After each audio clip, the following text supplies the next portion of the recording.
mes frères et sœurs, il nous arrive des fois de perdre la vie de prière. C'est-à-dire que tu ne pries plus comme avant. Toi-même, tu sens que tu n'as plus les mêmes aptitudes à prier Dieu comme avant. Tu pouvais prier toute une semaine, mais prier rien qu'un jour devient difficile. Lorsque tu perds la vie de prière et tu veux la retrouver, qu'est-ce qu'il faut faire? Car sachez, mes frères et sœurs, il n'y a pas d'alliance sans communion et il n'y a pas de communion sans dialogue. Et donc, il n'y a pas de communion sans prière. Un chrétien qui vit dans la communion avec Dieu prie. C'est l'un d'ailleurs des signes qu'un homme est en communion avec Dieu. Il prie, il prie, il prie. Le Seigneur est venu aujourd'hui t'aider à redécoller.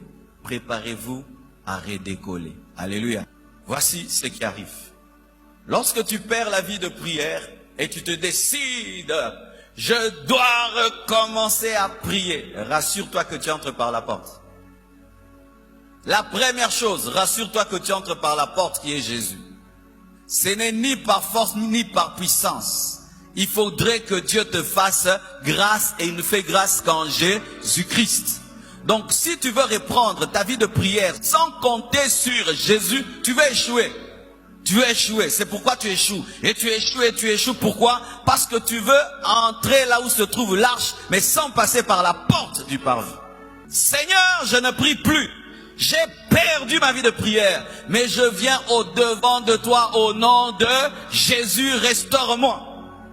Ne viens pas avec ta propre volonté, tes propres décisions, ta propre discipline, ton propre programme. Désormais, je vais prier 4 heures du temps, je vais faire ceci. Si tu fais tout cela sans compter sur Jésus, tu vas abandonner.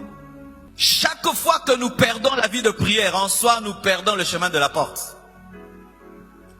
Ta communion avec Jésus est perdue. Tu dois la retrouver. Jésus doit redevenir la personne la plus merveilleuse de ta vie. Amen. Et tu entres. Mais voilà ce qui va t'arriver. Quand tu vas commencer à prier, tu vas vivre les manifestations de ta maladie spirituelle. Ça veut dire que l'habitude que tu as prise à ne pas prier va refuser de te quitter. Où il y a du bruit, tu pries, les pensées divaguent. Tu pries, ça divague. Tu as du mal à rester sur une requête. Tu ne ressens même pas la présence de Dieu. Tu ne ressens même pas la gloire de Dieu. Tes pensées vont dans tous les sens. Tu commences même à te rappeler des choses inutiles, mais dans la présence de Dieu. Tu n'as même pas quoi lui dire. Tu ne sais pas rester sur une requête. Tu ne sais pas rester fixe. Tu t'assieds, tu t'agenouilles, tu te tiens debout, tu te grattes. Tu sens tout en toi, c'est la démangeaison. Tout te dit de te tenir debout et de sortir. Beaucoup de gens lâchent quand ils arrivent là. Ils disent, ah, ça va pas marcher. Non, c'est normal qu'il y ait du bruit dans le parvis. N'oublie jamais l'existence du lieu très saint quand il y a le bruit du parvis.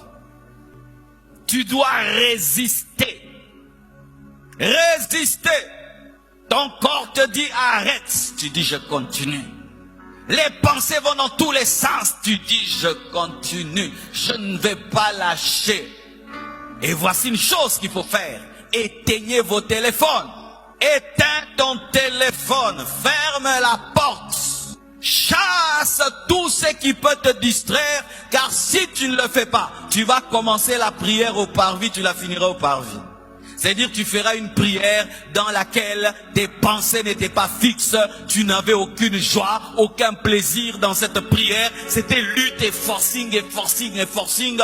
Et quand tu finis la prière qu'à ce niveau-là, tu en sors insatisfait. Vous voyez l'homme, il est fait de corps, d'âme et d'esprit.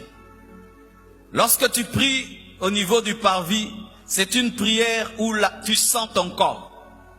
Tu pries mais tu n'as pas conscience du Saint-Esprit. Tu sens plus la fatigue de ton corps, que tu as faim si tu jeûnes, tu as sommeil, tu sens des trucs. Là, c'est ton corps, le parvis. Et voici ce qu'il faut faire pour vaincre quand tu as ce niveau-là. Tu dois aller au niveau de la cuve des reins. Si tu vas vers la cuve de rein, tu vas oublier toutes les femmes qu'il y a dans le parvis, les allers-retours des lévites, des sacrificateurs, les animaux qui font du bruit. Tu vas te laver. Voici, lorsque tu es distrait et que tu veux reprendre ta vie de prière, purifie-toi. Demande à Dieu pardon pour tous tes péchés. Concentre-toi sur ta vie et sur toi et Dieu. Regarde-toi dans le miroir. Amen. Hein? Mire-toi devant la parole de Dieu pendant que tu pries. Vois-toi devant Dieu. Qu'est-ce que Dieu me reproche? Oh Seigneur, pardonne-moi. Eux, ils étaient lavés par l'eau, mais nous sommes lavés par le sang de Jésus. Amen. Seigneur, pardonne-moi. Efface mes péchés, parce que la culpabilité empêche d'être concentré. Amen. Et sentir que Dieu peut te reprocher des choses t'empêche d'être concentré. Et tu demandes à Dieu pardon pour tous tes péchés. Et tu te mets en ordre avec Dieu. Ensuite, tu te concentres sur l'œuvre de la croix, car l'autel des sacrifices représente Golgotha. Tu commences à dire à Dieu merci pour l'œuvre de la croix, pour le sang de Jésus qui a coulé pour toi, pour la rédemption, pour la justification, pour la rémission de tes péchés, pour le tombeau qui est vide, pour tout ce que Christ a fait pour toi. Et plus tu te concentres sur ce que Jésus-Christ a fait pour toi, tu commences à oublier tout ce qui se passe dans la maison, tout ce qui se passe, Tu oublies tes péchés, ton ancienne vie, et tu dis merci Jésus pour ton onction dans ma vie. C'est parce que tu es mort.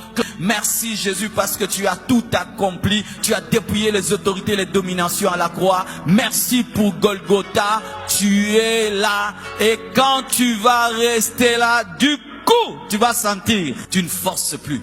Tu n'as plus de distraction. Parce qu'au niveau du lieu saint, il n'y a pas le bruit de l'extérieur. Et tout d'un coup, le chandelier, le Saint-Esprit commence à te guider. Tu as déjà vécu ça?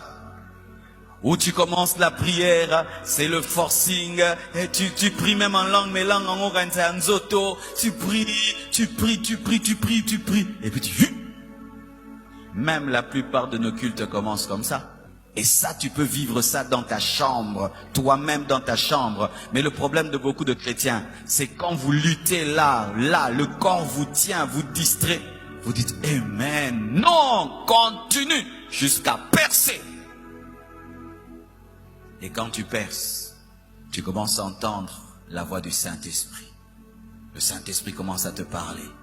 Il commence à te dire des choses. Tu sais que tu as telle destinée? Ah, c'est vrai. Oui. Tu sais que la Bible dit, le chandelier commence à éclairer le pain de proposition, car le pain représente aussi la parole. En ce moment-là, tu n'as plus faim. En ce moment-là, tu n'es même plus conscient de ce qui t'entoure.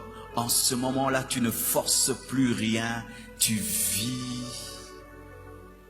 une prière qui ne vient plus du corps, mais qui vient de ton âme. Ton âme devient d'accord avec la prière. Parce qu'au niveau du parvis, ton âme ne veut pas prier. C'est pourquoi David dit, réjouis-toi, ô mon âme. Il ordonna son âme. Pourquoi? Parce que l'âme peut refuser. Alléluia. Ton âme refuse, ton âme aimerait que tu te lèves, que tu sortes de la chambre, que tu ailles te promener, que tu regardes la télévision, que tu appelles au téléphone. Mais ton corps est à genoux, mais ton âme ne veut pas. Qui a déjà vécu ça? Mais si tu continues, tu perces spirituellement, ton âme maintenant est d'accord. Et là tu t'agenouilles. Tu pries, tu penses que tu n'as pas prié longtemps. Mais la même personne qui luttait ne sent plus le temps passer. Pourquoi? Quand tu commences à parler avec le Saint-Esprit, il te parle de la parole et tu lui reprends la parole. Il t'explique les Écritures, l'amitié avec le Saint-Esprit. Avec le Saint-Esprit, il commence à t'enseigner, te parler. Tu sens l'onction de Dieu. Mais beaucoup de chrétiens aussi, quand ils arrivent ici, ils s'arrêtent là. Il a la révélation de la parole, l'Esprit lui donne la parole, l'Esprit le oint, il s'arrête là. Mais il oublie une chose. Il oublie l'autel de parfum. L'autel de parfum, c'est l'intercession et l'adoration. Lorsque tu vis des grands moments dans la présence de Dieu, n'oublie jamais les autres et n'oublie jamais ton grand Seigneur que tu dois adorer. C'est pourquoi, frères et sœurs, le plus haut niveau de la prière, C'est lorsque tu t'oublies toi-même, tu commences à penser aux autres et tu commences à adorer ton maître qui t'a choisi. Et l'Esprit de Dieu vient maintenant. Lorsqu'il t'enseigne, il te parle. Le chandelier te conduit vers l'autel de parfum, te conduit vers Jésus. Adore Jésus. Tu commences à adorer Jésus. Tu ne l'adores pas avec des mots, mais ton cœur, tu ressens de l'amour pour lui. Amen. Hein?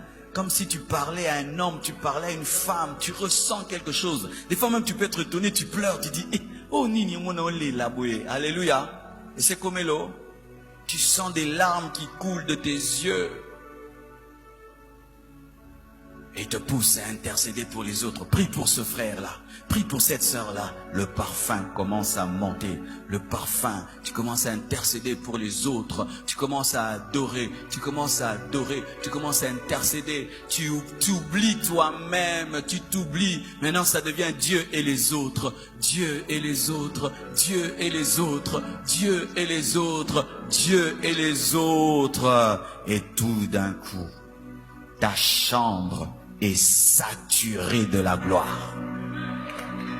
Un homme qui a déjà expérimenté la vraie prière jusqu'au niveau où sa chambre, son esprit est saturé de la gloire de Dieu, il ne saura plus prier ici. Il ne saura jamais faire les prières du parvis. Jamais. Jamais, jamais. C'est comme un vrai sportif, il ne peut pas faire un entraînement de 5 secondes et puis il arrête, c'est l'échauffement. Et un vrai homme qui a déjà connu l'intimité profonde avec Dieu, au point où tu oublies tout, il devient tout pour toi, tu ne sauras plus vivre une vie de prière, de distraction. Mais il y en a ici. Vous, quand vous priez, c'était là. Si tu ne pries que là, tu ne connaîtras jamais qui est Dieu. Tu connaîtras le bénéfice de la croix, que Dieu pardonne les péchés, les prières des bébés spirituels. Vous connaissez les bébés spirituels, c'est tous ceux qui savent faire quand ils prient. Dieu pardonne-moi, Seigneur pardonne-moi, Seigneur pardonne-moi, Jésus pardonne-moi, lave-moi pour les péchés d'hier, Seigneur pardonne-moi. Des prières de là. Oh Jésus, tu es mort pour moi à la croix. Seigneur, délivre-moi, bénis-moi. Le parvis. Mais quand tu grandis, tu commences à causer avec le Saint-Esprit dans la prière. L'Esprit commence à t'enseigner, te donner le pain. Il éclaire le pain. Il éclaire des versets que tu avais lus. Tu commences à les comprendre davantage, à les saisir davantage. Tu commences à entendre la voix de Dieu. Tu commences à dire, Dieu m'a parlé quand je priais. Il commence à éclairer certains domaines de ta vie que tu ne voyais pas. Il te dit, mais tu sais, tu as aussi tel potentiel. Oh, moi, oui, tu as tel potentiel. Et il commence même à te donner les noms des gens quand tu pries. Et dit, prie pour tel. Il te donne des requêtes. Bien aimé. Et il te dit des fois, arrête de prier, va lire la Bible. Tu ouvres, il éclaire et puis il te ramène encore à prier. Frères et sœurs, quand vous priez, voici ce que l'ennemi aime faire. Vous poussez à avoir conscience que de votre corps et du monde qui vous entoure et de vos besoins. Parce qu'il sait que si vous laisse prier, si vous laisse, vous découvrirez que vous avez le meilleur ami qui vit en vous. Je ne sais pas si c'est toi, mais moi, vraiment, je prie par besoin d'amitié.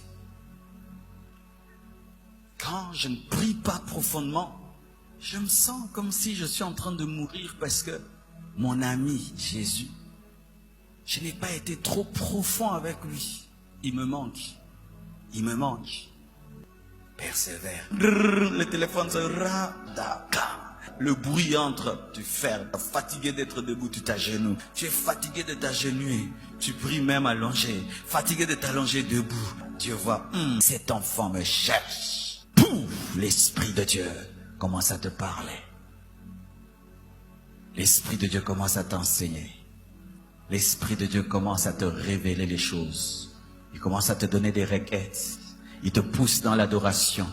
Et l'adoration t'amène dans la gloire. Et la gloire, chaque fois qu'elle descend, transforme l'homme qui la vit. La gloire est venue sur Moïse, son visage a rayonné. Mais nous, ce n'est pas seulement le visage qui rayonne, toute notre vie rayonne. Car Jésus sur la montagne de la transfiguration, ce n'est pas seulement son visage qui a rayonné, tout en lui a rayonné. Tel il est, tel nous sommes. Est-ce que nous pouvons prier? Voici pour terminer. Soyez capturés par la gloire de Dieu. Une fois que tu arrives à prier jusqu'au point d'être saturé de lui, ne cherche qu'à faire que de telles prières. Et tant que tu n'es pas arrivé là, ne lâche jamais plus. Parce que comme tu l'as goûté, ton esprit n'oubliera jamais. Que Dieu vous bénisse abondamment. Merci beaucoup.